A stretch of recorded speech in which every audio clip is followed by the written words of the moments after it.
ഹരി ഓം.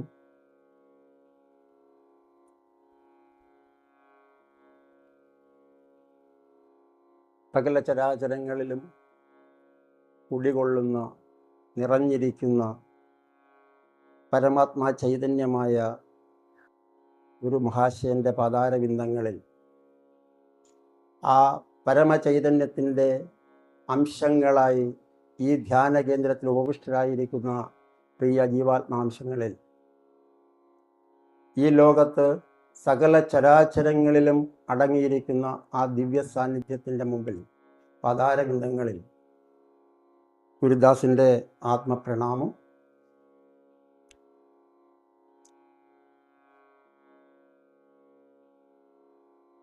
ഭക്തി, സാധന, ഇത് രണ്ടാണെന്നും അല്ല ഒന്നാണെന്നും ഒന്നിൻ്റെ തന്നെ വിവിധ ഭാവങ്ങളാണെന്നും ഒക്കെ ഇതിനെ പല തലങ്ങളിലൂടെ കണ്ടറിഞ്ഞ, അനുഭവിച്ചറിഞ്ഞ മഹാത്മാക്കൾ നമ്മളോട് പറഞ്ഞിട്ടുണ്ട്. ഭക്തിയിൽ തന്നെ പരമമായ പദം പ്രാപിച്ച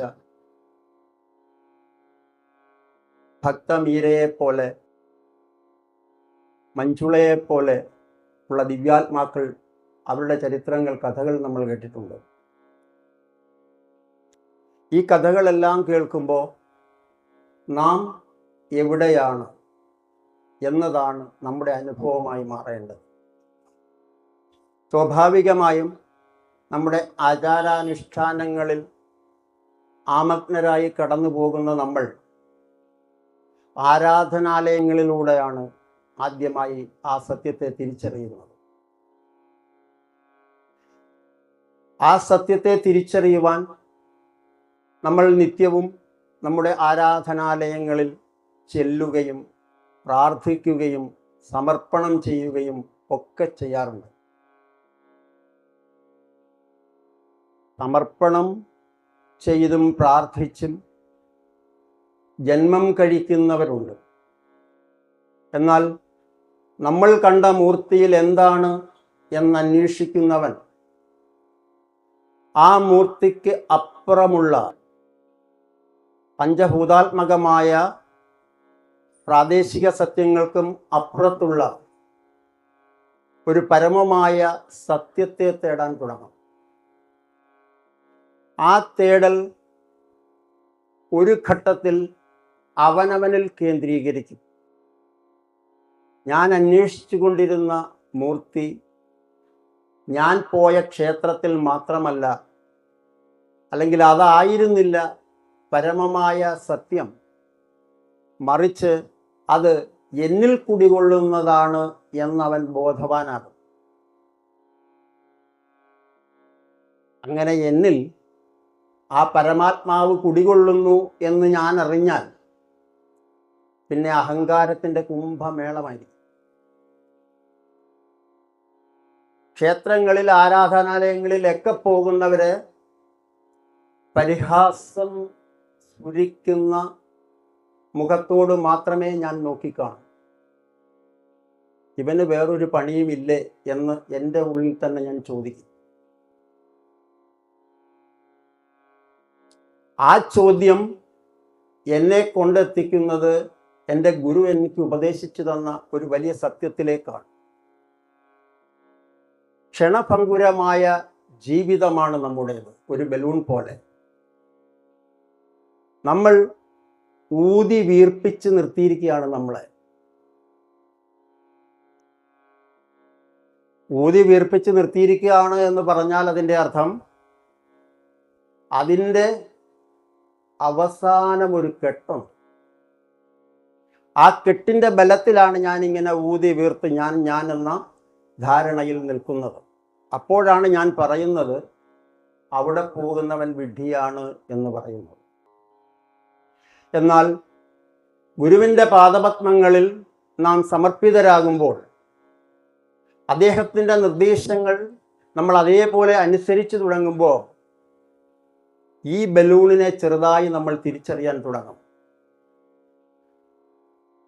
ശരിക്കും എൻ്റെ ഉള്ളിലാണ് ഈ വീർപ്പിച്ച് വലുതാക്കി വച്ചിരിക്കുന്ന വെറും ബലൂണായ എൻ്റെ ഉള്ളിലാണ് ഭഗവാൻ, അല്ലെങ്കിൽ ചലനത്തിൻ്റെ തുടിപ്പ് എന്ന് ഞാൻ വിശ്വസിച്ച് അങ്ങനെ നിൽക്കുന്ന എനിക്ക് ഒന്നുകിൽ ആ കെട്ടയയും,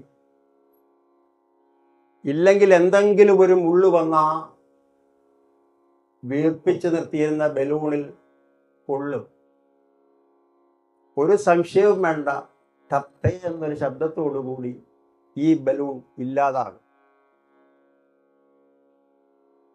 വ്യക്തി അഹന്ത നമ്മളെ ഭരിക്കുന്ന ആ മുഹൂർത്തത്തിൽ നാം മനസ്സിലാക്കും, ഈ ബലൂൺ ഉടഞ്ഞപ്പോൾ ഞാൻ എൻ്റെ ഉള്ളിലുള്ള ആകാശം, എൻ്റെ ചുറ്റിനുമുണ്ടായിരുന്ന മഹാ ആകാശവുമായി ലയിച്ചു ചേർന്നു.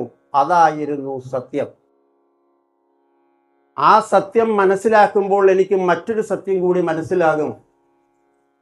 നേരത്തെ പറഞ്ഞ ആരാധനാലയത്തിലും എൻ്റെ മുന്നിലൂടെ കടന്നുപോയ വ്യക്തിയിലും എന്നിലും എല്ലാം കുടികൊള്ളുന്നത് പരമമായ ഒരു ചൈതന്യമാണ്. അങ്ങനെയാണെങ്കിൽ അതിഥി ദേവോ ഭവ എന്നല്ല, എല്ലാ ചരാചരങ്ങളും ദേവൻ തന്നെയാണ് എന്ന് നമ്മൾ തിരിച്ചറിയും. അങ്ങനെ തിരിച്ചറിഞ്ഞവരെ വിളിക്കുന്ന പേരാണ് ഹംസങ്ങൾ എന്ന്. ഒന്നുകൂടി പറഞ്ഞാൽ പരമഹംസൻ എന്ന് നമ്മൾ വിളിക്കും. നമ്മുടെ സങ്കല്പമനുസരിച്ച് ഹംസങ്ങൾക്കൊരു പ്രത്യേകതയുണ്ട്. നമുക്കറിയാം, കഴിവതും പാലിൽ വെള്ളം ചേർക്കാൻ ശ്രമിക്കുന്നവരാണ് നമ്മൾ. എന്താണതിന് ആധാരം? നമ്മളങ്ങനെ ശ്രമിക്കുന്നതിൻ്റെ കാരണം എന്താണ്? നമ്മൾ ചേർത്ത വെള്ളത്തിൻ്റെ അളവ് തിരിച്ചറിയാൻ മറ്റുള്ളവർക്ക് കഴിയില്ല എന്ന വിശ്വാസമാണ്. പക്ഷേ പരമഹംസന്മാർ ആ ക്ഷീരത്തിൽ നിന്ന്, അല്ലെങ്കിൽ ആ മിശ്രിതത്തിൽ നിന്ന് ആ ക്ഷീരത്തെ, ആ പാലിനെ മാത്രം ഊറ്റിയെടുക്കാൻ കഴിവുള്ളവരാണ്. അങ്ങനെയുള്ള കഴിവ് നേടിയ പരമമായ ഒരാത്മാവിൽ നിന്നാണ് ഇന്നത്തെ ദോഹ നമ്മൾ തുടങ്ങുന്നത്. ഒരു മിനിറ്റ് നമുക്ക് ആ ദോഹയിലേക്ക് പോകാം.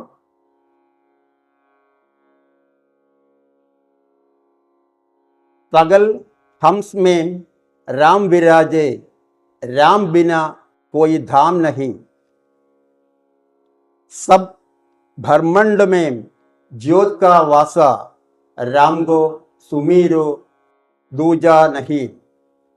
तीन गुण पर तेज हमारा, पांच तत्व पर ज्योत जले. जिनका उजाला 14 लोग में, सूरत डोर आकाश चढ़े. नाभि कमल से परख लेना, हृदय कमल बीच फिरे मणि. अनाहद बाजा बाजे शहर में, ब्रह्मांड पर आवाज हुई. हीरा जो मोतीलाल ये जवाहरत, प्रेम पदार्थ परखो यही. सांझा मोती सुमर लेना, राम धनी से महारे डोर लगी. गुरु इन होय तो हेरी, लोखट में बाहर शहर में भटको मदी. गुरु प्रताप नानक साहा के वरणे, भीतर बोले कोई भूजो नहीं. सकल हंस में राम विराजे. എല്ലാ ഹംസങ്ങളിലും, നമ്മളിപ്പോൾ പറഞ്ഞതുപോലെ പരമമായ സ്ഥിതിയിലെത്തിയ എല്ലാ ഹംസങ്ങളിലും, പരമഹംസങ്ങളിലും രാം നിറഞ്ഞു നിൽക്കുന്നു. രാം ബിന, രാമനില്ലാതെ, കോയി ധാം നഹി, ഒരു പ്രപഞ്ചവും ഇല്ല. സബ് भरमंड में जोध का वासा राम को സുമീരു ദൂജ നഹി. അതുകൊണ്ട് ഈ ലോകം മുഴുവൻ നിറഞ്ഞു നിൽക്കുന്ന ആ പരമമായ ജ്യോതിസിനെ, ആ പരമമായ ചൈതന്യത്തെ സ്മരിക്കുക, മറ്റൊന്നിനെയും സ്മരിക്കേണ്ടതില്ല. ഇത് കേട്ട നമ്മളിൽ പലരുടെയെങ്കിലും ഉള്ളിൽ രാമക്ഷേത്രം വന്നിട്ടുണ്ടാകും, രാമൻ വന്നിട്ടുണ്ടാകും. ഇവിടെ പരമമായ പദത്തിലെത്തിയ ഒരാൾ രാമൻ എന്ന് പറയുമ്പോൾ അതിൻ്റെ ശരിയായ അർത്ഥം രമന്തി ഇതി രാമഃ എന്ന്, രമിക്കുന്നതാണ് രാമൻ. എവിടെ? സകല ചരാചരങ്ങളിലും, ജീവനുള്ളതിലും ജീവനില്ലാത്തതിലും എല്ലാം ലയിച്ചിരിക്കുന്നത്, നിറഞ്ഞിരിക്കുന്നത് എന്തോ അതാണ് രാമൻ. അപ്പം ഹംസമോ തൻ്റെ മുന്നിൽ കിട്ടുന്ന പാലിൻ്റെ മിശ്രിതത്തിൽ നിന്ന് പാലിനെ ഊറ്റിയെടുക്കാൻ കഴിയുന്നതാണ് ഹംസം. നന്മ തിന്മകൾ നിറഞ്ഞ ഈ ഭൗതിക ലോകത്ത് നന്മയെ തിരിച്ചറിയുക എന്നത് വളരെ പ്രയാസമുള്ള കാര്യമാണ്. തമോ ഗുണി പ്രധാനി ആയതുകൊണ്ട് ഒരുപക്ഷെ തിന്മയെ നമുക്ക് പെട്ടെന്ന് തിരിച്ചറിയാൻ കഴിഞ്ഞേക്കാം. നന്മയെ തിരിച്ചറിയാൻ അല്പം പ്രയാസമുണ്ട്. അത് പരിഹരിക്കണമെങ്കിൽ ആ നന്മയെ തിരിച്ചറിഞ്ഞ് ആ പാതയിലൂടെ പോയ ഒരു വ്യക്തിയുടെ ആവശ്യം നമുക്കുണ്ടാകും.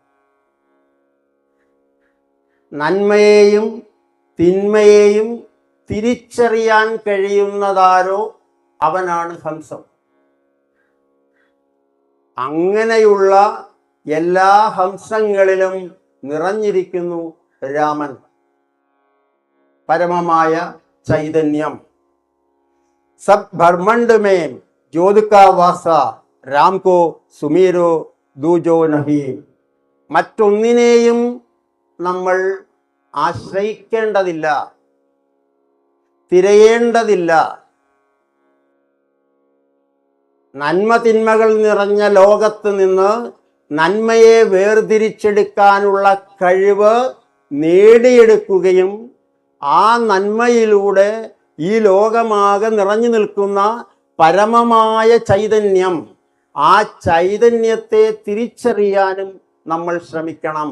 അങ്ങനെ ചൈതന്യത്തെ തിരിച്ചറിഞ്ഞാൽ ബാക്കി ഒന്നിനോടും നമുക്ക് മമത വേണ്ട. അതാണ്, അങ്ങനെ തിരിച്ചറിഞ്ഞവന് മമതയില്ല, തിരിച്ചറിവും അതിൻ്റെ അനുഭവവും മാത്രമേ കിട്ടുകയുള്ളൂ. മമത എന്ന് പറയുന്നത് പോലും തിരിച്ചറിവിൽ നിന്ന് വ്യത്യസ്തമായ ഒരു വികാരം മാത്രമാണ് എന്നർത്ഥം. तीन गुण पर तेज हमारा, पांच तत्व पर ज्योत जले, जिनका उजाला 14 लोग में, सूरज डोर आकाश चढ़े. സത്വ രജ തമ ഗുണപ്രധാനമാണ് എല്ലാ ചരാചരങ്ങളും. ഈ 3 ഗുണങ്ങൾ ഉള്ളവരെ ഇവിടെ ഉള്ളൂ. ജീവാത്മാക്കൾ നിറഞ്ഞിരിക്കുന്ന എല്ലാ വസ്തുക്കളിലും ഈ 3 ഗുണങ്ങൾ ഉണ്ട് എന്നർത്ഥം. ഞാൻ എന്നിലേക്ക് നോക്കുമ്പോൾ ഞാൻ എന്നെ കാണും. എന്നെ കണ്ടാൽ എൻ്റെ വ്യക്തി അഹന്ത കൂടും. ഞാൻ എൻ്റെ മുന്നിലിരിക്കുന്ന കുട്ടിയെ നോക്കുമ്പോൾ ആ കുട്ടിയെ മാത്രമേ ഞാൻ കാണുന്നുള്ളൂ എങ്കിൽ അത് ഈ 3 ഗുണങ്ങളെയും ത്രിഗുണങ്ങളെയും തിരിച്ചറിയാൻ കഴിയാതെ പോകുന്നത് കൊണ്ടാണ്. ഒന്നുകൂടി സൂക്ഷിച്ച് നമ്മൾ നോക്കിയാൽ അടിസ്ഥാനമായി അവനിലുള്ള ഗുണങ്ങളെ നമുക്ക് തിരിച്ചറിയാൻ കഴിയണം. അങ്ങനെ തിരിച്ചറിയുന്നതിലൂടെ നമ്മളിൽ ഉണ്ടായിരുന്ന ഗുണത്തിൻ്റെ പ്രതിഫലനമാണ് അതെന്ന് നമുക്ക് തിരിച്ചറിയാൻ കഴിയണം. അങ്ങനെ കഴിയുമ്പോഴും നമ്മൾ അഹന്തയിലാണെന്നും തിരിച്ചറിയണം. പരമമായ ആ പ്രകാശം തീൻ ഗുൺ പർ തേജ് ഹമാര, അതിലും ആ പ്രകാശമുണ്ട്. അഹന്തയോടെ നിൽക്കുന്നവനിലും ആ പ്രകാശമുണ്ട്, കരുണയോടെ നിൽക്കുന്നവനിലും ആ പ്രകാശമുണ്ട്, തമോ ഗുണത്തോട് നിൽക്കുന്നവനിലും ആ പ്രകാശമുണ്ട്. ആ പ്രകാശം ഈ ത്രിഗുണങ്ങളിലുമുണ്ട് എന്ന് നമ്മൾ തിരിച്ചറിയണം. തിരിച്ചറിയണമെങ്കിൽ അതിനും അതീതമായി നമ്മൾ നിൽക്കണം. നമ്മുടെ ഗുരു പറയുന്നത് പോലെ ഒരു നിരീക്ഷകനാകാൻ, എന്ത് നമ്മൾ നോക്കിക്കാണുന്നതിൽ എന്ത് സംഭവിച്ചാലും നമ്മളെ ബാധിക്കാതെ മൂന്നാമതൊരാളായി നോക്കി നിൽക്കാൻ നമുക്ക് കഴിയണം, പഠിക്കാൻ കഴിയണം. അറ്റാച്ച്മെൻ്റ് ഇല്ലാതെ പഠിക്കാൻ നമുക്ക് കഴിയണം. അപ്പോൾ നമ്മൾ പ്രകൃതിയിലേക്ക് പുറത്തേക്ക് നോക്കും. പുറത്തേക്ക് നോക്കുമ്പോൾ നമ്മൾ പ്രകൃതിയെ കാണും. പാഞ്ച് തത്വ പർ ജ്യോത് ജലേ, അവിടെ നമുക്ക് ആ പ്രകാശം, പരമമായ ആ സത്യം ജ്വലിച്ചു നിൽക്കുന്നത് കാണാൻ കഴിയും. അങ്ങനെയുള്ള ഈ പ്രകൃതിയുടെ അടിസ്ഥാനം പഞ്ചഭൂതങ്ങളാണ് എന്ന് നമുക്കെല്ലാവർക്കും അറിയാം. പഞ്ചഭൂതങ്ങളിൽ പ്രഥമമാണ് ധരിത്രി, ഭൂമി.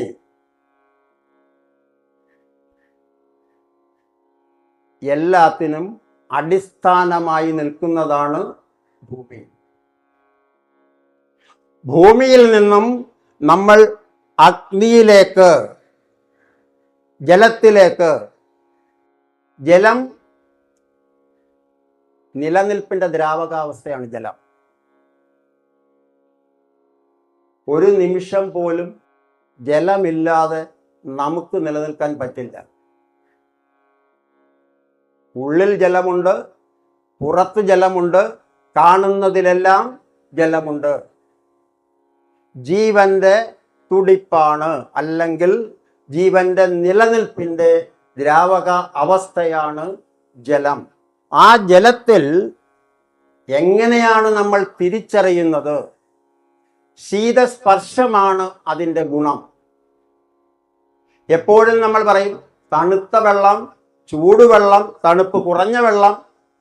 സ്പർശത്തിലൂടെയാണ് നമ്മളതിനെ തിരിച്ചറിയാൻ കഴിയുന്നത്. അങ്ങനെ ഭൂമിയും ധരിത്രിയും ജലവുമൊക്കെ കഴിഞ്ഞാൽ അഗ്നിയാണ്. അഗ്നി തേജസ്സാണ്. ആ തേജസ് ആയതുകൊണ്ടാണ് എന്തും അഗ്നിസാക്ഷിയായി ചെയ്യണം. വർക്ക്ഷോപ്പ് നടത്തുന്നവരും കള്ളിഷാപ്പ് നടത്തുന്നവരും എല്ലാം ആദ്യം വിളക്ക് കൊടുത്തു. അഗ്നിസാക്ഷിയായി അത് ചെയ്യണം എന്ന് പറയുന്നത് അതുകൊണ്ടാണ്. അപ്പൊ മൂന്നാമത്തെ പഞ്ചഭൂതമായ അഗ്നി, എന്തുകൊണ്ടാണ് അങ്ങനെ നമ്മൾ ചെയ്യുന്നത്? അത് ഊർജത്തെയാണ് പ്രതിനിധാനം ചെയ്യുന്നത്. നമ്മളിൽ അടങ്ങിയിരിക്കുന്ന ഊർജം, ഈ ലോകത്തിൽ നിറഞ്ഞു നിൽക്കുന്ന ഊർജം, ഇതിനെയെല്ലാം പ്രതിനിധാനം ചെയ്യുന്നത് അഗ്നിയാണ്. ആ അഗ്നിയുടെ ഏകമായ ഗുണമാണ് നമ്മൾ പറയുന്ന താപം അല്ലെങ്കിൽ ചൂട്. ഇനിയും വായുവിലേക്ക് വന്നാൽ, വായു എപ്പോഴും ചലനത്തെയാണ് സൂചിപ്പിക്കുന്നത്. ചലനം എവിടെയാണ് ആദ്യം സംഭവിക്കുന്നത്? നമ്മളിൽ തന്നെയാണ് ആദ്യം സംഭവിക്കുന്നത്. ജീവന്റെ തുടിപ്പാണ് വായു. അങ്ങനെ ഭൂമിക്കും ജലത്തിനും അഗ്നിക്കും വായുവിനും ഉള്ള ഇരിപ്പിടമാണ് ആകാശം. ആകാശത്തിന്റെ പ്രത്യേകത യാതൊരു വിധമായ അതിർത്തികളുമില്ല, ശൂന്യമാണ് ആകാശം എന്നാണ്. അതുകൊണ്ടാണ് കാളിയുടെ നിറം കാർവർണ്ണമായത്, കൃഷ്ണന്റെ നിറം കാർവർണ്ണമായത്. അനന്തമായ ആ സത്യത്തെ ഓർമ്മിപ്പിക്കുകയാണ് ഈ ദേവതകളെല്ലാം ചെയ്യുന്നത്. അങ്ങനെ പഞ്ചഭൂതങ്ങളാൽ നിർമ്മിതമായ ഈ പ്രകൃതിയിലേക്ക് നമ്മൾ നോക്കും. ആ പ്രകൃതിയിലേക്ക് നമ്മൾ നോക്കുമ്പോൾ ഇതിനെയെല്ലാം നമ്മളിലും അവിടെയും കാണാൻ കഴിയും. അപ്പൊ നേരത്തെ പറഞ്ഞ അഹം ബ്രഹ്മാസ്മിയുടെ മറ്റൊരു ഭേദം നമ്മളിൽ വരും. വ്യക്തി അഹന്ത ഉണ്ടായിരുന്ന നമ്മൾ വിശ്വ അഹന്തയിലേക്ക് പോകും എന്നർത്ഥം. ഒരു പക്ഷേ വ്യക്തി അഹന്തയെക്കാട്ടിൽ പ്രശ്നമുള്ളിടമാണ് വിശ്വ അഹന്ത. അവിടെ ഈ പഞ്ചഭൂതങ്ങളും കഴിഞ്ഞ് പ്രകൃതിയിൽ നമ്മൾ നോക്കി പഞ്ചഭൂതങ്ങളെ നമ്മൾ മനസ്സിലാക്കിയാൽ അല്ലെങ്കിൽ അനുഭവിച്ചറിഞ്ഞാൽ അതിനതീതമായാലാണ് നമ്മൾ തീർച്ചയായും അടുത്ത 14 ലോകങ്ങളിലും ഈ ചൈതന്യം നിലനിൽക്കുന്നു എന്ന് തിരിച്ചറിയാൻ കഴിയുന്നത്. 14 ലോകങ്ങൾ, 7 താഴോട്ടും 7 മേളിലോട്ടും. നമ്മുടെ സങ്കല്പം അനുസരിച്ച് മുകളിലോട്ട് പോകുമ്പോൾ സാത്വിക ഗുണം അങ്ങനെ കൂടിക്കൊണ്ടിരിക്കും, താഴോട്ട് പോകുമ്പോൾ അധമ ഗുണങ്ങൾ കൂടിക്കൊണ്ടിരിക്കും. നമ്മളിലും അത് തന്നെ സംഭവിക്കും. നമ്മുടെ ചിന്താരീതികൾ, നമ്മുടെ സമർപ്പണത്തിൻ്റെ കുറവ്, നമ്മുടെ കയ്യിൽ വരുന്ന ധനത്തിൻ്റെ ശേഷിപ്പ് കൊണ്ടുണ്ടാകുന്ന അഹങ്കാരം, ഇതുകൊണ്ടെല്ലാം നമ്മൾ നമ്മളെ അളക്കാൻ തുടങ്ങുമ്പോൾ ആ വിശ്വാഹന്തയിലും നമ്മൾ പെടും. ആ വിശ്വാഹന്തയിൽ നിന്ന് 14 ലോകങ്ങളിലും നിറഞ്ഞിരിക്കുന്ന ആ പരമമായ സത്യത്തെ അനുഭവിച്ചറിയാൻ നമ്മൾ ശ്രമിച്ചു തുടങ്ങുമ്പോഴാണ് നമ്മളൊരു നിരഹങ്കാരിയായി മാറുന്നത്. ആ നിരഹങ്കാരത്തിൻ്റെ വർധനവാണ് അല്ലെങ്കിൽ അതിൻ്റെ പുരോഗതിയാണ് ഈ ലോകത്തിലെ നമ്മുടെ ജീവിതത്തിൻ്റെ ഏറ്റവും വലിയ അർത്ഥവും. അവിടെ നമ്മൾ എവിടം വരെ എത്തുന്നു എന്നുള്ളതാണ് ഈ ജന്മം കൊണ്ട് നമ്മൾ ആർജിക്കുന്നതെല്ലാം. അതിൽ ക്രിയാത്മകമാണ് നമ്മളെങ്കിൽ ആ പാതയിലൂടെ പോയ ഗുരുവിൻ്റെ സാന്നിധ്യത്തിൽ നമ്മൾ സമർപ്പണം ചെയ്ത് നമ്മുടെ കാര്യങ്ങളെ ഒരു നിരീക്ഷണത്തിലൂടെ, പരമമായ നിരീക്ഷണത്തിലൂടെ നമ്മുടെ കർമ്മങ്ങളിൽ അറ്റാച്ച് ആവാതെ അതിനെ നോക്കിക്കണ്ട് അതിലെ നേരത്തെ പറഞ്ഞതുപോലെ പാലിനെ തിരിച്ചെടുക്കാൻ നമുക്ക് കഴിയുമെങ്കിൽ നമ്മൾ ആ വിശ്വാഹന്തയിൽ നിന്നും നിരഹങ്കാരത്തിലേക്ക് മാറും. അവിടെയും നമ്മൾ ആദ്യം പറഞ്ഞ പ്രകാശം കൂടുതൽ ജ്വലിച്ചു നിൽക്കുന്നത്, ആ പരമമായ ചൈതന്യം കൂടുതൽ തേജസ്വിയായി നിൽക്കുന്നത് നമുക്ക് ഫീൽ ചെയ്യാൻ കഴിയും.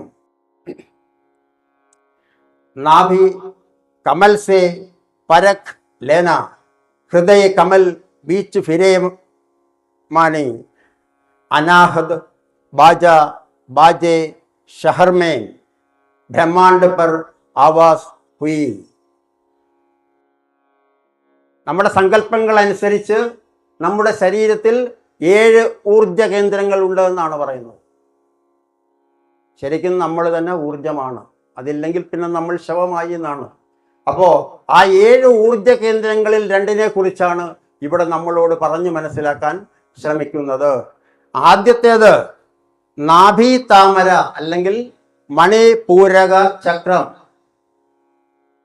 മണിപൂരക ചക്രത്തെ സംബന്ധിച്ച് 7 ഇതളുള്ള താമര എന്നാണ് നമ്മുടെ സങ്കല്പം. മഞ്ഞ നിറത്തോടു കൂടിയ 7 ഇതളുള്ള താമര നമ്മുടെ നാഭിയോട് ചേർന്ന് വയറിന് സമീപം സ്ഥിതി ചെയ്യുന്നു എന്നാണ് നമ്മളുടെ സങ്കല്പം. സങ്കല്പമല്ല, ആ വഴിക്ക് പോകുമ്പോൾ മൂലാധാരത്തിൽ നിന്ന് തുടങ്ങി സഹസ്രാരം വരെ ചെല്ലാൻ ശ്രമിക്കുമ്പോൾ നമുക്ക് മനസ്സിലാകുന്ന 3ാമത്തെ ഊർജ അവസ്ഥയാണ് ശരിക്കും മണിപൂരക ചക്രം. അങ്ങനെ മണിപൂരക ചക്രം നമ്മൾ അറിഞ്ഞാൽ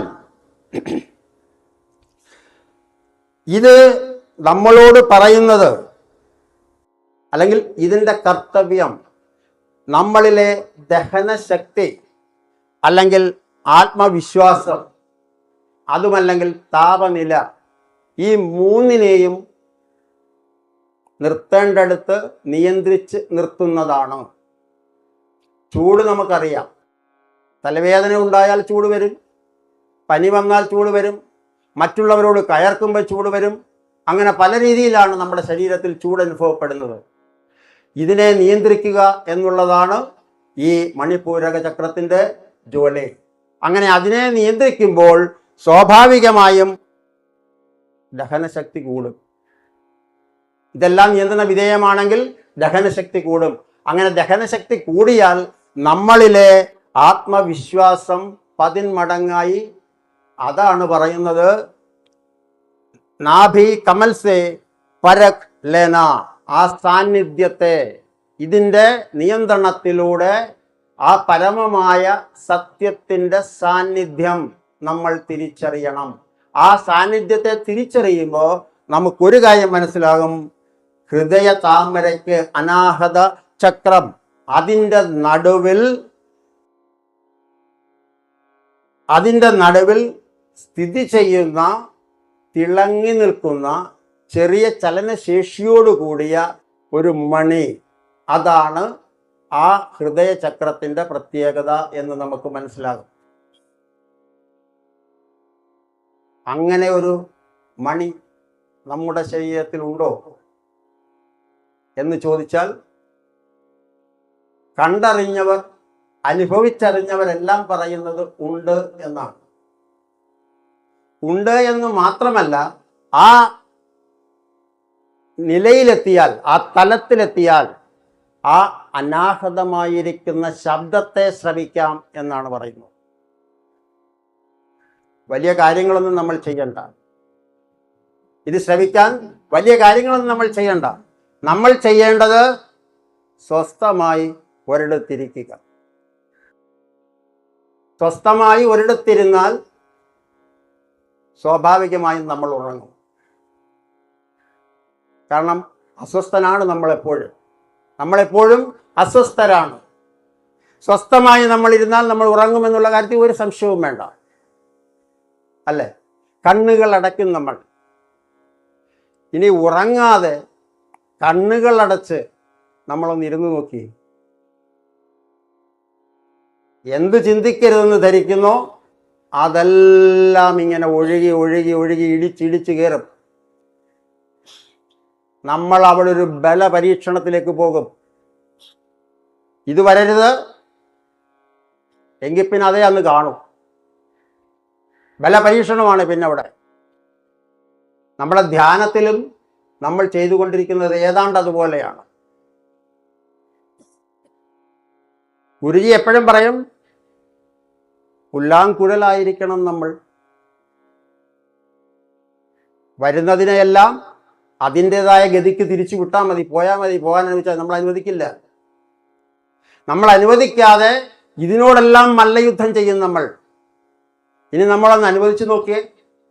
ഒഴുകി വരുന്ന നദിയെ ഒഴുകാൻ അനുവദിച്ചാൽ അതിൻ്റെ ഒഴുക്കിൻ്റെ കാഠിന്യം കുറയും. നമ്മുടെ മനസ്സിലൂടെ ഒഴുകി വരുന്ന ആ പുഴയുടെ ഒഴുക്കിൻ്റെ ശക്തി കുറഞ്ഞ് കുറഞ്ഞ് കുറഞ്ഞ് അവസാനം ഈ ഒഴുക്കേ ഇല്ലാതാകും. അത് നമ്മൾ സങ്കല്പിച്ച് നോക്കണം. യാതൊരു വികാരഭേദങ്ങളുമില്ലാതെ നമുക്ക് ഇരിക്കാൻ കഴിയുന്ന അവസ്ഥ.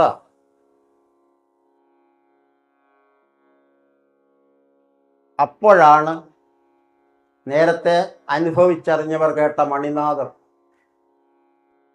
നമുക്ക് കേൾക്കാൻ കഴിയുക. അതുവരെ നമ്മുടെ മുറ്റത്ത് കെട്ടിത്തൂക്കിയിരിക്കുന്ന മണിശബ്ദമേ നമുക്ക് കേൾക്കാൻ കഴിയൂ. കണ്ണടച്ചിരിക്കുമ്പോഴും അത് നമ്മൾ കേൾക്കും. അയലത്തെ പട്ടി കുരയ്ക്കുന്ന ശബ്ദം കേൾക്കും. ഇതെല്ലാമായിരിക്കും നമ്മൾ കേൾക്കുന്നത്. എന്തുകൊണ്ടാണ്? സ്വസ്ഥമായി നമുക്ക് ഇരിക്കാൻ കഴിയുന്നില്ല എന്നുള്ളതാണ്. ഇരിക്കാൻ കഴിയാതിരിക്കാനുള്ള കാരണങ്ങളൊന്നും നമ്മളായിട്ട് ചെയ്തതുമല്ല, നമ്മളായിട്ടൊട്ട് ചെയ്യുന്നുമില്ല. എന്നാലും അതൊക്കെ നമ്മുടേതാണെന്നും നമ്മളാണ് ചെയ്തതെന്നും അതിൻ്റെ ഫലം നമുക്കാണെന്നും നമ്മൾ ചമച്ചു കൂട്ടുമ്പോഴാണ് നമ്മളിലെ അസ്വസ്ഥൻ ഏറ്റവും കൂടുതൽ അസ്വസ്ഥനാവും. അപ്പൊ അങ്ങനെ ഈ ഹൃദയചക്രത്തിൽ ആ മണിനാദം കേൾക്കും. ആ മണിനാദം കേൾക്കണം. അങ്ങനെ കേൾക്കുന്നുണ്ട് എങ്കിൽ അതിൻ്റെ അർത്ഥം എന്താണ്? ഈ ലോകത്തിൽ നമ്മൾ ജീവിക്കുമ്പോഴും സത്യത്തെ നമ്മൾ അറിഞ്ഞുകൊണ്ടിരിക്കുന്നു എന്നാണ്. ഇല്ലെങ്കിൽ നേരത്തെ പറഞ്ഞ മൽപ്പിടുത്തത്തിൻ്റെ അവസ്ഥയിലേക്ക് നമ്മൾ അങ്ങനെ ലയിച്ചുകൊണ്ടേ ഇരിക്കും. അപ്പോൾ അങ്ങനെയുള്ള ഹൃദയപത്മം അല്ലെങ്കിൽ ഹൃദയചക്രം ഇളം നീല നിറമാണെന്നാണ് പറയുന്നത്. ഇളം നീല നിറത്തിലുള്ള പ്രത്യേകത രാധയ്ക്ക് ഏറ്റവും ഇഷ്ടമുള്ള നിറം അല്ലേ? തേടിച്ചെന്നാൽ ഒന്നുമില്ല എന്ന് മനസ്സിലാക്കാൻ പറ്റുന്ന നിറം. ആ നിറമാണ് ഈ ഹൃദയചക്രത്തിന് എന്നാണ് വിശ്വാസം. കണ്ടവരും അത് സാക്ഷ്യപ്പെടുത്തിയിട്ടുണ്ട്. ആ ഹൃദയചക്രം ശരിക്കും പറഞ്ഞാൽ ഒരു നൂൽപ്പാലമാണ്. ഭൗതിക ലോകത്ത് നിന്നും ആത്മചൈതന്യത്തിൻ്റെ ലോകത്തിലേക്ക് പോകാനുള്ള നൂൽപ്പാലമാണ് ആ ഹൃദയചക്രം. കാരണം അത് പ്രതിനിധാനം ചെയ്യുന്നത് ക്ഷമയെയാണ്, ജ്ഞാനത്തെയാണ്. ജ്ഞാനം എന്ന് പറഞ്ഞാൽ അഹം കൊണ്ടുണ്ടാകുന്ന ജ്ഞാനമല്ല, അഹമില്ല എന്ന് തോന്നുമ്പോൾ നമുക്കുണ്ടാകുന്ന ജ്ഞാനം. അങ്ങനെയുള്ള ഹൃദയചക്രത്തിനെ പ്രതിനിധാനം ചെയ്യുന്ന ക്ഷമ പോലെയുള്ള എല്ലാ ഗുണങ്ങളെയും നമ്മൾ പൂർണ്ണമായി ഉയർത്തിക്കൊണ്ടുവന്നാൽ നമുക്ക് ആ ക്ഷമയിലൂടെ, നേരത്തെ പറഞ്ഞ നമ്മൾ മെഡിറ്റേഷൻ ഇരിക്കുമ്പോൾ, ധ്യാനത്തിലിരിക്കുമ്പോൾ നമ്മൾ എഴുന്നേറ്റ് ഓടുന്ന അവസ്ഥയിൽ നിന്നും ശാന്തമായി സമയത്തിനതീതമായി ഇരുന്നു കൊണ്ട് നമുക്ക് ആ മണിനാദം ശ്രവിക്കുവാൻ കഴിയും. ആ ഹൃദയചക്രത്തിൻ്റെ ഉണർത്തലാണ് ഓരോ മെഡിറ്റേറ്ററുടെയും ധർമ്മം.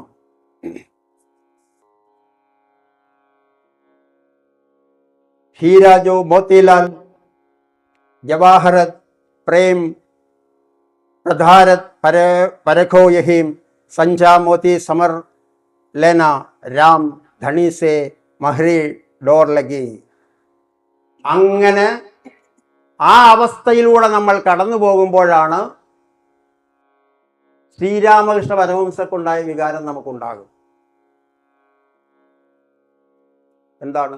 ധനം കാണുമ്പോൾ, പണം കാണുമ്പോൾ രാമകൃഷ്ണ പരമഹംസന്റെ വിരലുകൾ അതിനെതിരെ വളഞ്ഞു പോകുമെന്നാണ് പറയുന്നത്. എവിടെയാണോ പണം ഇരിക്കുന്നത്, നാണയത്തുട്ടുകൾ ഇരിക്കുന്നത്, അതിലേക്ക് വിരൽ കൊണ്ടുചെന്നാൽ ആ വിരൽ ഓട്ടോമാറ്റിക്കായിട്ട് അതിൽ നിന്ന് വളഞ്ഞു തിരിഞ്ഞു പോകും എന്നാണ്. വൈരങ്ങളും മുത്തുകളും എല്ലാം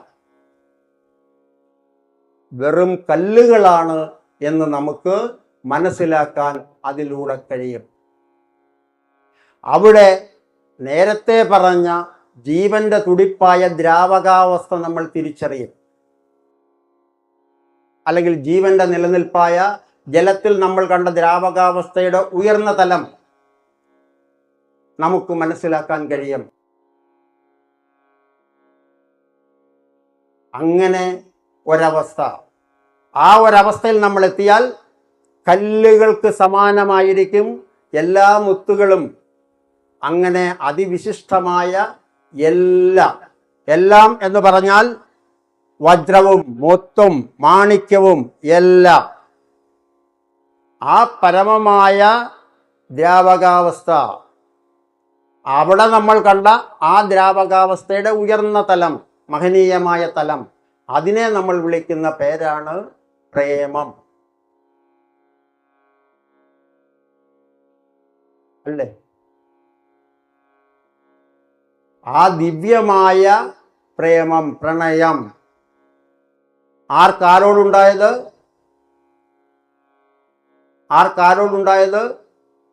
ഇന്നത്തെ തലമുറയ്ക്ക്, അവരെ കുറ്റം പറയല്ല, അങ്ങനെ ധരിക്കല്ലേ, ഇന്നത്തെ തലമുറയ്ക്ക് 30 ദിവസത്തെ ഒരു മൊബൈൽ ഫോണിലൂടെ ലഭിക്കുന്ന പ്രേമമല്ല. അതിലൂടെ ഒരു ദിവസം രാത്രി ഇറങ്ങിപ്പോയി വേണ്ടപ്പെട്ടവരെ മുഴുവൻ അനാഥരാക്കുന്ന പ്രേമമല്ല. പിന്നെയോ രാധയ്ക്ക് ഭഗവാനോട് തോന്നിയ പ്രണയം, ഗൗരിക്ക് ശങ്കരനോട് തോന്നിയ പ്രണയം, സതിക്ക് മഹാദേവനോട് തോന്നിയ പ്രണയം,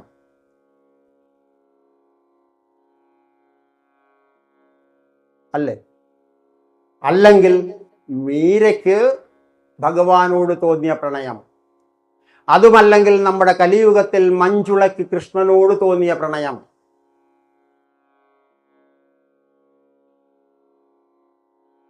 ആരാധനാക്രമത്തെ കുറ്റപ്പെടുത്തുകയല്ല, അങ്ങനെ ധരിക്കല്ലേ. നമ്മൾ സാധാരണ എന്താണ് ചെയ്യുന്നത്? ഗുരുവായൂർ പോയെന്ന് തൊഴണം എന്ന് നമ്മൾ തീരുമാനിച്ചാൽ ആദ്യം നമ്മൾ നമ്മുടെ ബ്രെയിനിലേക്കൊന്ന് പോകും. അവിടെ സ്വാധീനമുള്ള ആരുണ്ട് എന്നാണ് ആദ്യം ബ്രെയിൻ അന്വേഷിക്കുന്നത്, അല്ലേ? ഇനി അതല്ലെങ്കിൽ നമ്മുടെ വയസ്സ് 60 കഴിക്കാൻ മാർഗം വല്ലതും ഉണ്ടോന്ന്. രണ്ടാമത്തെ ക്യൂ ആണ്, അവിടെ എളുപ്പം കയറി പോവാം. അതിന് മാർഗം വല്ലതും ഉണ്ടോ എന്ന് നോക്കും. എങ്ങനായാലും ഒരു പാസ് ഒപ്പിച്ചെടുക്കും. എന്നിട്ട് നമ്മൾ നേരെ കയറി ഗുരുവായൂരപ്പനെ കാണുമെന്ന് മാത്രമല്ല, ഗുരുവായൂരപ്പൻ പറയും, കണ്ടോ ഞാൻ വന്ന രീതി കണ്ടോ, ഇതാ ഞാൻ. അങ്ങനെയല്ല നമ്മൾ ചെയ്യാറ്. അങ്ങനെയാണ് നമ്മൾ ചെയ്തത്. നമുക്ക് നിശ്ചയിക്കാൻ പറ്റില്ല. നമ്മൾ 8 മണിക്കൂർ ഗുരുവായൂർ സന്നിധിയിൽ ക്യൂ നിൽക്കുന്നു. സഹസ്രനാമം എത്ര പ്രാവശ്യം ജപിക്കാം? 8 മണിക്കൂർ കൊണ്ട്. ഭഗവാന്റെ 1000 നാമങ്ങൾ ഏറ്റവും കുറഞ്ഞത് 12 പ്രാവശ്യം ജപിക്കാം. അങ്ങനെ ജപിക്കുമ്പോൾ നമുക്ക് വരുന്ന ഊർജഭേദം, അതിനെ അറിഞ്ഞുകൊണ്ട് ആ ഭഗവാൻ നമ്മുടെ മുന്നിലേക്ക് ഇറങ്ങി വരുന്ന അവസ്ഥയിൽ നമുക്ക് എത്താൻ കഴിയും. മഞ്ജുള അത്രേ ചെയ്തോളൂ. വീട്ടിലെ ജോലി അത് ചെയ്യാതെ പോകാൻ പറ്റില്ല. താമസിച്ചു പോയി, ചെന്നപ്പോൾ അമ്പലം അടച്ചു. കൃഷ്ണ കുഴപ്പമില്ല, ഇരിക്കട്ടെ, ഞാൻ തന്നിട്ടുണ്ട് എന്ന് പറഞ്ഞു പോയതേ ഉള്ളൂ. കൃഷ്ണൻ വന്നിട്ടുണ്ട്, ആദ്യം ചെല്ലുന്നവർക്ക് ആദ്യം കാണാം, കൃഷ്ണൻ്റെ കൂടെ നൃത്തം ചെയ്യാമെന്ന് പറഞ്ഞപ്പോൾ രാധ ഓടിപ്പോയില്ല. ഏറ്റവും അവസാനമാണ് രാധ പോയത്, ബാക്കിയെല്ലാവരും ഓടിപ്പോയി. നൃത്തം ചെയ്തതോ രാധയുടെ കൂടെ. അപ്പം നമ്മൾ എവിടേക്കാണ് പോകുന്നത്? എല്ലാം അതിൽ തന്നെയാണ് എന്നുള്ള അന്ധമായ വിശ്വാസത്തിൽ അതിൽ നിന്ന് നമുക്ക് എന്താ പറയുക, ശരിക്കും പറഞ്ഞാൽ ഒരു ബിസിനസ് ഡീലാണ് നമ്മൾ നടത്തുന്നത്, അല്ലേ? അങ്ങനെയല്ല ഭഗവാൻ. അങ്ങനെയായിരുന്നെങ്കിൽ ക്ഷേത്രം സ്വർണം പൊതിഞ്ഞാൾക്കിന്ന് ഭാരതത്തിൽ കയറാതിരിക്കാനുള്ള അവസ്ഥ വരുമോ? വരില്ല, ഒരിക്കലും വരില്ല. അതല്ല ശരിക്കും ഭക്തി. നടരാജ ഗുരു പറഞ്ഞതുപോലെ, ഹിമാലയത്തിൽ പോകാൻ പൈസ ഇല്ലെങ്കിൽ, ഹിമാലയത്തിൽ പോകാൻ നമ്മുടെ അവസ്ഥ നമ്മളെ അനുവദിക്കുന്നില്ല എങ്കിൽ, നമുക്ക് നമ്മുടെ മുറിയിലേക്ക് ഹിമാലയത്തെ വരുത്താം. നമ്മുടെ മുറിയിലേക്ക് ഹിമാലയത്തെ വരുത്താൻ നമുക്ക് കഴിയും. ശ്രമമുണ്ടോ എന്നതാണ് ചോദ്യം. ശ്രമമുണ്ടോ? കാശിയിൽ പോയാൽ എന്തെങ്കിലും ഒന്ന് ത്യജിക്കണം, അത് നിയമമാണ്. ഈ നിയമം നമ്മുടെ ഉള്ളിലുണ്ട്. നമ്മളിവിടെ വെച്ചിരിക്കുന്ന തകരപ്പെട്ടിയും കൊണ്ട് പോകും. 4-5 വർഷമുള്ള തകരപ്പെട്ടിയും കൊണ്ടുപോയി അവിടെ ഉപേക്ഷിച്ചിട്ട് വരും. എവിടെയാണ് നമുക്ക് തെറ്റുപറ്റുന്നത് എന്ന് ചോദിച്ചാൽ, കാശിയിൽ പോയാൽ പ്രിയപ്പെട്ടതൊന്ന് ഉപേക്ഷിക്കണം എന്ന് പറയുമ്പോൾ പ്രിയപ്പെട്ടതിനെ നമ്മൾ തിരഞ്ഞെടുക്കുന്നതിൻ്റെ പ്രശ്നമാണ്. മഹാദേവൻ നമ്മളോട് പറഞ്ഞില്ലല്ലോ, നീ നിന്റെ ഭാര്യയെ പ്രിയപ്പെട്ടതാണ് അതുകൊണ്ട് ഉപേക്ഷിച്ചിട്ട് വരാൻ, അല്ലെങ്കിൽ കുട്ടികളെ ഉപേക്ഷിച്ചിട്ട് വരണം കാശിയിലെന്ന് പറഞ്ഞില്ല. അദ്ദേഹം പറഞ്ഞു ഇത്രയേ ഉള്ളൂ, നീ മൂലമാണ് നിന്റെ ഭാര്യ, നിന്റെ മക്കൾ ഇതെല്ലാം ശരണാർത്ഥികളായി നിൽക്കുന്നത് എൻ്റെ കഴിവ് കൊണ്ടാണ് എന്ന നിന്റെ അഹന്തയെ ഇവിടെ ഉപേക്ഷിച്ചിട്ട് അങ്ങ് പോകാനാണ് പറഞ്ഞത്, അല്ലേ? അതുമാത്രമേ ഭഗവാൻ പറഞ്ഞിട്ടുള്ളൂ. കാളിയെ ഭഗവാൻ സൃഷ്ടിച്ചത് എന്തിന്? ദക്ഷന്റെ അഹങ്കാരമില്ലാതാക്കാനാണ്. സതിയെ കൊന്നതുകൊണ്ടല്ല, അല്ലെങ്കിൽ സതിയുടെ ആത്മഹത്യ കൊണ്ടല്ല. സതിയുടെ ആത്മഹത്യ ഉണ്ടാകും, ഭഗവാൻ അറിയാം, സതിക്കറിയാം.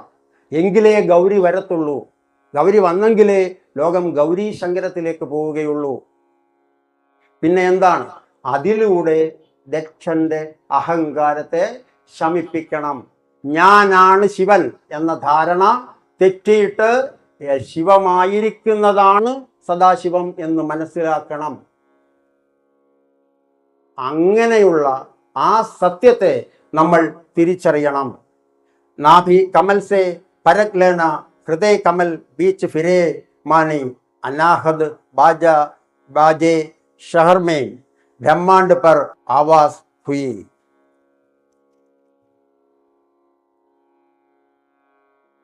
हीरा जो मोतीलाल जवाहरत प्रेम प्रधारत परेखा यही सांचा मोदी सामर लेना राम धनी से മഹിനി ഡോർ ലഗി. അപ്പോൾ നമ്മൾ മനസ്സിലാക്കിയിരിക്കേണ്ടത്, പ്രേമം എന്ന പരമമായ പദാർത്ഥം ദ്രാവകാവസ്ഥയിൽ നമ്മളിൽ ഉടലെടുത്താൽ എല്ലാ മാണിക്യങ്ങളും കല്ലുകളാകും. എന്ന് പറഞ്ഞാൽ മാണിക്യമെല്ലാം ഉപേക്ഷിച്ച് നമ്മൾ ഭിക്ഷയെടുക്കണമെന്നർത്ഥമില്ല. മാണിക്യത്തിന് അതിൻ്റെതായ കാര്യമാത്ര പ്രസക്തത മാത്രം കൊടുത്തുകൊണ്ട് നമ്മൾ ശരിക്കുള്ള എവിടേക്കാണോ നമ്മുടെ യാത്ര അതിലേക്ക് ശ്രദ്ധിച്ച് നമ്മൾ മുന്നേറുമെന്ന് അർത്ഥം. ഗുരു ജൻ ഹോയ് തോ ഹേരിലെ ഖഡ് മേം ബാഹർ ഷഹർ മേം ഭട്കോ മതി. ഗുരു പ്രതാപ് നാനക് സാഹകേ വരണേ ഭീദർ ബോലെ കോയി ഭുജോ നഹി. നിങ്ങൾ ഒരു സത്യാന്വേഷിയാണെങ്കിൽ, സത്യത്തെ മാത്രം അന്വേഷിക്കുന്ന ആളാണെങ്കിൽ, നിങ്ങൾ ഒരു സത്യാന്വേഷിയാണെങ്കിൽ ഈ പറഞ്ഞ സദാശിവത്തെ, ഈ പറഞ്ഞ പരമമായ ചൈതന്യത്തെ, ഈ പറഞ്ഞ അന്തർജ്വാലയെ നിങ്ങൾ, നമ്മൾ നമ്മുടെ ഉള്ളിൽ കണ്ടെത്തും. അങ്ങനെ കണ്ടെത്തുക എന്നുള്ളതല്ല, ശരിക്കും തിരിച്ചറിയും എന്നാണ്. ഉള്ളതിനെയാണ് തിരിച്ചറിയുന്നത്. നമ്മുടെ ഉള്ളിലുള്ളതിനെ നമ്മൾ തിരിച്ചറിയും. അപ്പോൾ നമുക്കൊരു കാര്യം മനസ്സിലാകും. ആ തിരിച്ചറിയലിലൂടെ, ആ സത്യാന്വേഷിയിലൂടെ നമ്മൾ കണ്ട ഗുരുവിനെ, മഹാഗുരുത്വത്തെ നമ്മുടെ ഉള്ളിൽ നിന്നും നമുക്ക് കണ്ടെത്താൻ കഴിയണം. അങ്ങനെ കഴിഞ്ഞാൽ ഒരു കാര്യം നമുക്ക് മനസ്സിലാകും. ഗുരുദാസ് ഇത്രയും നേരം പറഞ്ഞതെല്ലാം അനാഹത ചക്രത്തെ കണ്ടിട്ടോ ഹൃദയചക്രത്തെ കണ്ടിട്ടോ ഒന്നുമല്ല.